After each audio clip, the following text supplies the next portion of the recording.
Big Boss season 9 உடைய winner நம்ம முன்னாடியே சொல்லிட்டோம். திவ்யா கணேஷ் வெற்றி பெற்றிருக்காங்க அப்படின்ட்டு. ரன்னர் யாருன்னு தெரிஞ்சுக்கிறதுக்காக நண்பர்கள் சில பேர் கேட்டிருந்தீங்க. ரன்னர் வந்து சபரிநாதன். பிக் பாஸ் சீசன் 9 உடைய ரன்னராக சபரிநாதன் வந்திருக்காருங்க.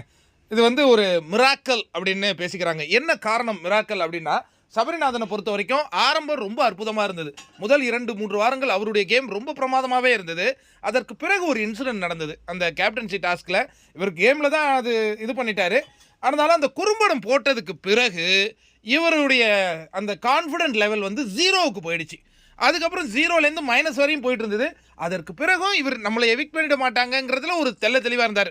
என்ன காரணங்கள்னா, நிறைய பேர் எவிக்ட் ஆகிறதுக்காக செய்து வைத்தது போலவே நிறைய பேர் இருந்திருந்தாங்க. அவங்களாம் எவிக்ட் ஆகிட்டு போயிட்டு இருந்தாங்க. அதற்கு பிறகு டிக்கெட் டு ஃபினாலேயில் வந்து உயிர்ப்பை பெற்றாருங்க சபரிநாதன். மீண்டும் அற்புதமான உயிர்ப்பை பெற்றார். அதற்கு பிறகு தான் யாருன்னு காட்டுறேன் அப்படின்னு அந்த வின்னிங் ரேஸ்க்குள்ளே வந்தார். இவருக்கு இடம் கொடுக்கும் வகையில் 2 பேர் ரெட் கார்டு கொடுத்தும் விஜய் சேதுபதி அனுப்பி விட்டதுனால இவருக்கு அந்த ஃபினாலே ஸ்டேஜ் ரொம்ப அற்புதமாக அமைஞ்சு ரன்னர் அப் ஆகியிருக்கிறார். இவருக்கு நம்மளுடைய வாழ்த்துக்களை சொல்லிவிடுவோம் நண்பர்களே.